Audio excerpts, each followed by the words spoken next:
A continuación, llega a oídos de la policía una historia increíble. Su testimonio fue: no puedo creer que la haya matado. Un hombre afirma que un autoestopista que se había encontrado mató a su madre. Y después, de repente, él acaba en tu casa y tu madre muerta. Solo un idiota se creería esa historia. El hijo asegura que dice la verdad, pero se niega a someterse al polígrafo. ¿Qué tiene que esconder? Tenemos pruebas. ¿Qué pruebas? ¿Logrará la ciencia encontrar las respuestas? Es uno de los casos más raros en los que me he visto envuelto. Poco después de medianoche, Charles Holden regresaba a casa del trabajo y vio a un hombre extraño rodeando la casa que compartía con su madre. En vez de enfrentarse a él, se acercó a la cabina telefónica más cercana y avisó a la policía. Está al lado de mi casa. ¿Hay alguien en su casa ahora? Sí, mi madre, que vive sola en la casa que hay al lado de mi caravana. Por favor, envíen a alguien lo antes posible. No quiero que ese hombre entre en su casa. Cuando llegó la policía, vieron que alguien había roto la ventana de la puerta trasera de la vivienda. Dentro encontraron el cuerpo sin vida de la madre, Dorothy Donovan, de 70 años, en su habitación. El escenario del crimen estaba lleno de sangre por todos lados. Había manchas rojas por todas partes. La habían apuñalado repetidamente en el pecho y en la cara. Es uno de los casos que yo consideraría como ensañamiento, lo que sugiere que el agresor tenía que ser alguien muy cercano a la víctima, alguien que la conocía bien y no un extraño. La posición en que encontraron al cuerpo sugería que podía haber sido víctima también de una agresión sexual, pero el médico forense no encontró pruebas al respecto. En ese momento, la policía empezó a desconfiar de que el agresor hubiera modificado el escenario del crimen. No faltaba nada de valor, y ni siquiera habían tocado el bolso de Dorothy. Descartamos que el robo hubiera sido el móvil de la agresión. Y no se nos ocurría que otra cosa podía haber pasado allí. ¿Por qué mataron a una anciana si luego no se llevaron nada? Dorothy Donovan, viuda por segunda vez y abuela de 7 niños, no encajaba en el perfil de víctima de una agresión tan violenta. La familia además aseguró que no tenía enemigos. Era una zona muy tranquila, se conocían todos y la mayoría de vecinos ni siquiera cerraba las puertas con llave. El hijo mayor de Dorothy, Charles, fue quien llamó a la policía e hizo un extraño comentario cuando encontraron el cuerpo sin vida de su madre. Su testimonio fue: no puedo creer que la haya matado. No puedo creerlo. Fue entonces cuando Charles dijo conocer al hombre que acechaba la casa de su madre. Según él, se trataba del mismo hombre que le había preguntado si podía llevarlo en su coche y que se enfadó cuando Charles le dijo que no aquella tarde. Según él, ese hombre había matado a su madre para vengarse. Esas cosas no pasan. Tú no recoges a un autoestopista y después de repente él acaba en tu casa y tu madre muerta. Lo que dices no tiene sentido. No tiene sentido que haya ocurrido así. Dejé que nos contara lo que él quería decirnos y lo descarté. Yo no iba a creerme nada de todo aquello. No resultas creíble, Charles. Nada de lo que dices logra convencernos. Estás hablando, sí, pero en tus ojos puedo ver que no estás diciendo la verdad. Sí que es la verdad. Mentira. La policía dudaba hasta de que el hombre del que hablaba hubiera existido.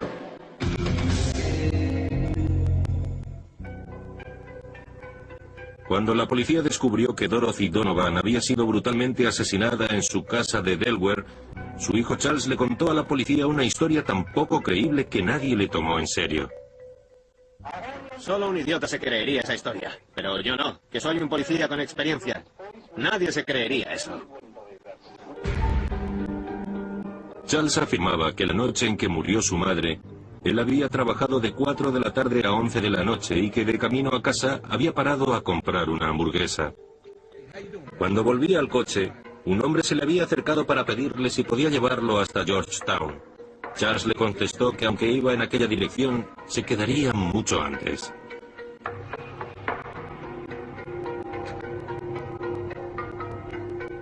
Habían recorrido varios kilómetros cuando Charles supuestamente le dijo al hombre que él se quedaba allí, así que tenía que bajarse del coche.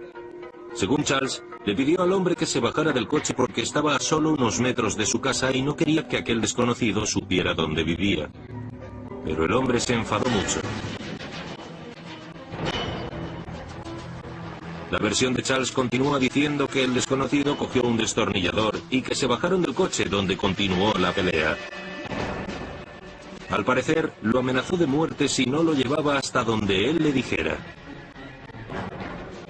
Al final, Charles dijo que aceptaba y se subió al coche de nuevo con el consentimiento del asaltante.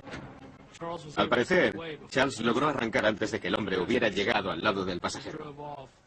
Se alejó rápidamente dejando a aquel extraño solo en el cruce.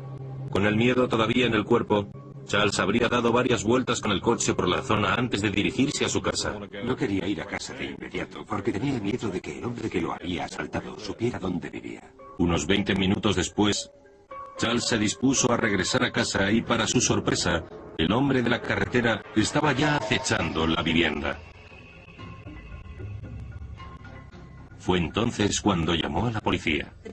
El forense no pudo determinar cuál había sido el arma homicida. Solo se sabía que era un instrumento cortante como un destornillador o un cuchillo. Todos los agentes implicados empezaban a sospechar que la historia que Charles Holden nos estaba contando no cuajaba del todo bien. Cuando Charles finalizó su versión de los hechos, los agentes le ofrecieron su peculiar opinión al respecto. Hablas de un hombre negro que te agredió en un cruce y después... Es cierto. Y que minutos después mató a tu madre. Eso es lo que quieres que nos creamos, ¿no? Solo te digo que no tiene lógica. Creo que es físicamente imposible que un hombre fuese desde aquel cruce, llegase a tu casa y matase a tu madre en el mismo tiempo que a ti te lleva a hacer el mismo recorrido en coche. Pero... No es posible, Charles. No me lo creo. ¿Cómo averiguó el desconocido dónde vivía Charles? Al fin y al cabo, hay más casas en aquella zona, y el supuesto asesino no solo tuvo que recorrer a pie casi 1 kilómetro, sino que además tuvo que desviarse de la carretera principal. No tenía ni pies ni cabeza. ¿Cómo es que el sujeto acertó a la primera con la casa en cuestión? Y aún de haberlo hecho, ¿por qué se ensañó con una anciana que estaba tranquilamente en su cama?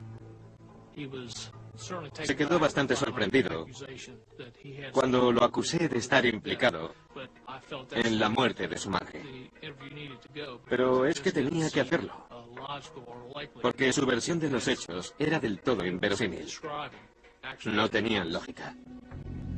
La policía encontró además un posible móvil: el dinero. Poco antes de morir asesinada, Dorothy había firmado un seguro de vida por muerte accidental y Charles era el beneficiario de la póliza. Charles Holden estaba atravesando un mal momento económico y tenía varias deudas pendientes del año anterior. Con el dinero de la póliza de su madre podría saldarlas todas. Por si no había aún bastantes cosas en su contra, Charles, sin antecedentes penales, se negó a someterse a la prueba del polígrafo. ¿Qué tenía que esconder? Si no estaba implicado en la muerte de su madre, ¿por qué no quería someterse a la prueba? Cuando un sospechoso se niega a someterse a la prueba del polígrafo, aumentan nuestras sospechas contra él. ¿Qué esconde? Puede que no haya matado él a su madre, pero sí sepa quién lo hizo. Tu madre no se merece dejar este mundo con la impresión de que un desconocido con el que tú te peleaste en un cruce a 20 minutos de su casa logró saber dónde vivías para matarla a ella. No se lo merece. La policía no tardó mucho en encontrar pruebas en el escenario del crimen, pruebas que había dejado el asesino. Estás mintiendo, Charles. ¡Que no! De lo contrario, no te estaríamos acusando. Si fuese posible creerse tu versión, no te estaríamos diciendo todo esto. Yo no fui. Tenemos pruebas. ¿Qué pruebas? Pruebas que encontraron en el pasamanos de la casa de Dorothy. Encontramos la huella ensangrentada de una mano, que de hecho se convirtió en la prueba más importante de este caso. Esa huella va a ser tuya, ya verás. Asesinato en primer grado, pena de muerte. En la casa encontraron más huellas, pero no estaban tan definidas como la primera. Aquella huella era muy buena, aunque estaba algo fragmentada. No se veía toda la palma de la mano, solo un trozo. Cuando la policía comparó la huella encontrada en el escenario del crimen con las de Charles, se llevó una sorpresa. Los resultados de las pruebas realizadas a las huellas de Charles dieron negativo. Ahora la policía tenía que enfrentarse al hecho de que a lo mejor la versión de los hechos de Charles no era tan descabellada.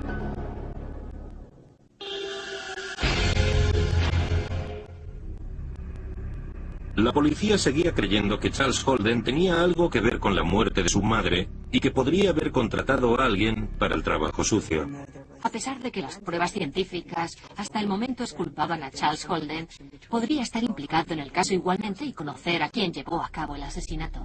La policía sospechaba que el asesino a sueldo podría haber sido el hombre con el que Charles se encontró en el local de comida rápida. Los inspectores lograron contactar con algunas de las personas que se encontraban en el aparcamiento del restaurante aquella noche y se enteraron de que efectivamente había un hombre negro buscando a alguien que lo pudiera acercar a su casa y que efectivamente se subió al coche con Charles. La policía le pidió a Charles que describiera al hombre negro que llevó en su coche para posteriormente elaborar un retrato robot. Unas gafas enormes eran el rasgo más distintivo del dibujo. La policía empezó a cotejar esa imagen con la de algunos delincuentes para realizar una ronda de reconocimiento fotográfico.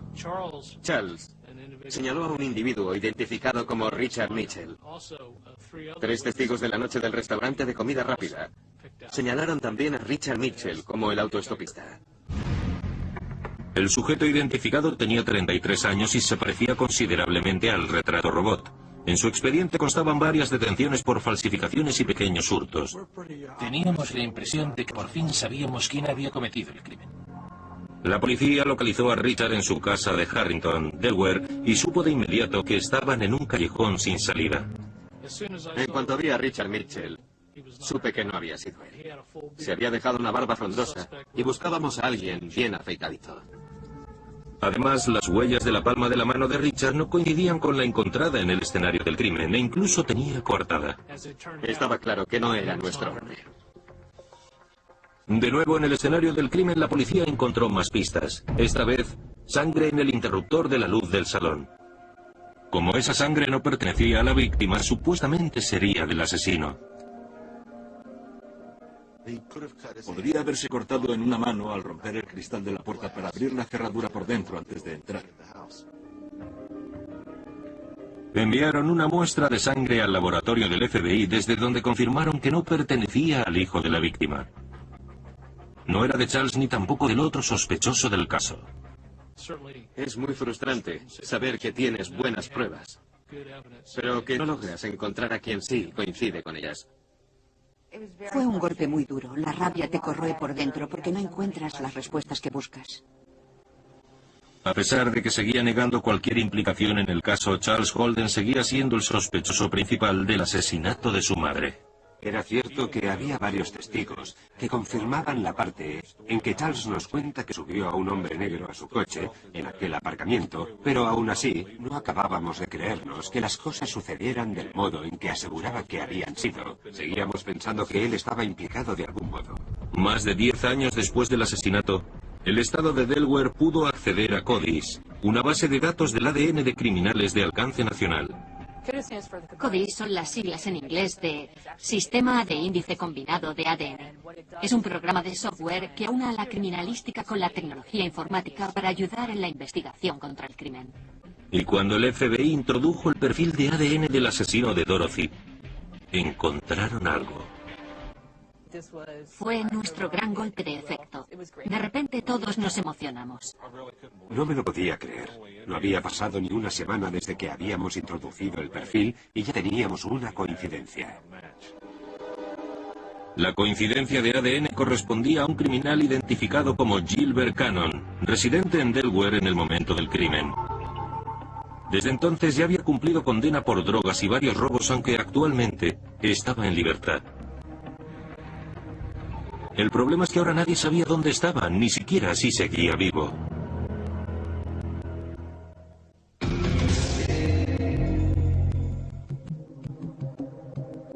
La base de datos de ADN identificaba a Gilbert Cannon como el asesino de Dorothy Donovan. Según los archivos, su apariencia física es muy similar a la del retrato robot elaborado 10 años antes. Había varias fotos suyas de cuando la policía lo fichó a principios de los 90 y las compararon con los diversos retratos del sospechoso. Coincidían bastante con la apariencia física de Gilbert Cannon en los años 1990 y 91. Cuando la policía identificó a Cannon como el origen del ADN encontrado en el escenario del crimen en casa de Dorothy Donovan, Nadie sabía de su paradero tras haber sido puesto en libertad después de una condena por robo. Al final, la policía lo encontró en casa de su novia, a solo 70 kilómetros de la casa de Dorothy. Nos llevó cerca de 2 meses y medio localizar por fin a Gilbert Cannon. Pero Gilbert aseguró con convicción no tener nada que ver con aquel asesinato. No me voy a quedar aquí sentado y admitir que maté a alguien o que estuve allí. La policía sabía que el ADN de Gilbert había estado en el escenario del crimen, pero quisieron asegurarse tomándole las huellas de la palma de la mano. Sugería que cuando le tomaran la huella de la mano, la tomasen completa por si necesitábamos otras áreas más externas de la palma. Rod Hetman realizó las comparaciones pertinentes entre la huella actual y la encontrada en el pasamanos de Dorothy. El resultado no dejaba lugar a dudas. La huella pertenecía a Gilbert Cannon, así que lo enfrentaron con las pruebas que lo acusaban. Lo que puedo decirte es que sí estuviste allí. Sabemos que estuviste allí. Te estamos diciendo que el ADN que encontramos en aquella casa es tuyo. No puedes negar lo evidente. No es de nadie más, es tuyo. No sé por qué fuiste a la casa aquel día. No tengo ni idea. Es más, esperábamos que tú nos lo contaras. Pues no. Gilbert, solo tú lo sabes. Ya te lo dije, no maté a nadie. Eso no es mío. Horas más tarde, reconsideró su postura. Golpeó en el cristal de la celda de detención y avisó a los agentes de que quería hablar. Digamos que se me fue la cabeza. No sé si por las drogas o qué. Da igual. De verdad, no tendría ninguna razón para estar mintiendo ahora. Ya. Gilbert le dijo a la policía que la noche de aquel asesinato él iba puesto de cocaína y que estaba buscando más. Por eso se acercó a Charles Holden en el local de comida rápida. Necesito que me lleve a Georgetown, por favor. No puedo llevarte hasta allí, pero te puedo dejar en la autopista. Vale, muchas gracias, de verdad. Charles accedió a acercarlo, pero cuando le pidió que se bajara del coche empezaron a pelearse.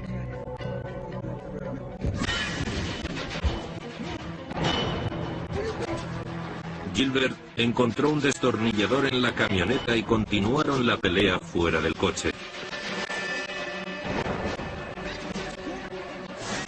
Al final, Charles Holden aceptó llevar a Gilbert hasta su destino. Pero se subió antes al coche y arrancó, dejando a Gilbert tirado. Gilbert declaró que no tuvo más remedio que continuar el camino a pie. En aquella dirección pasó por delante de varias casas, pero todas tenían luces encendidas. Como necesitaba un lugar en el que pasar la noche, se paró en la primera casa que parecía vacía. Al romper el cristal de la puerta trasera para entrar, despertó a la dueña, Dorothy Donovan.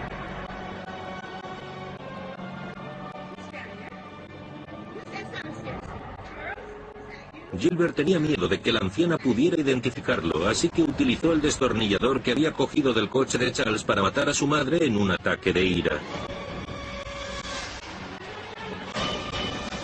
En la casa dejó varias huellas ensangrentadas.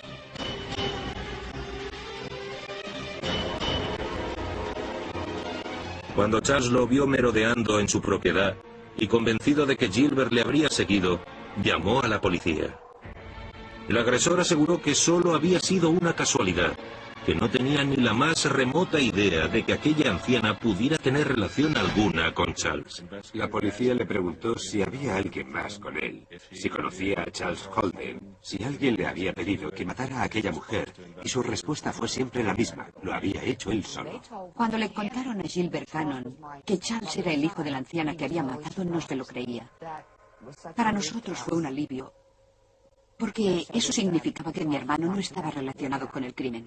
El acusado afirmó que desconocía el hecho de que la casa a la que entraba en busca de cobijo fuera de la madre del hombre que lo había llevado en coche minutos antes, ni que ese hombre, Charles, viviera justo en la puerta de al lado.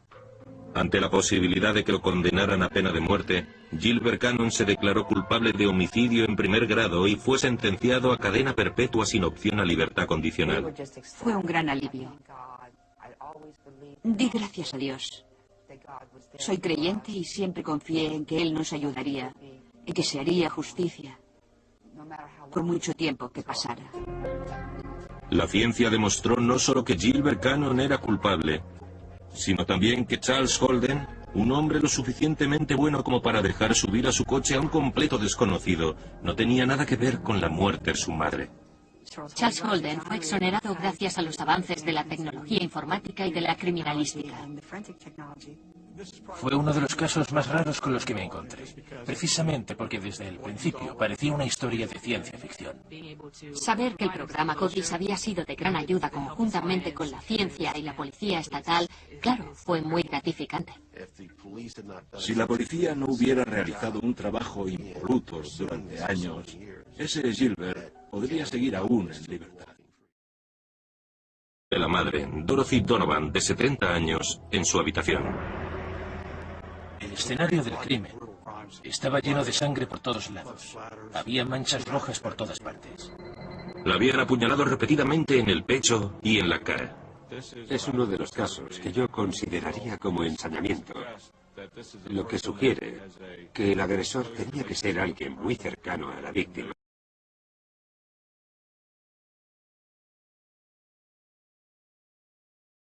A continuación, llega a oídos de la policía una historia increíble. Su testimonio fue: no puedo creer que la haya matado.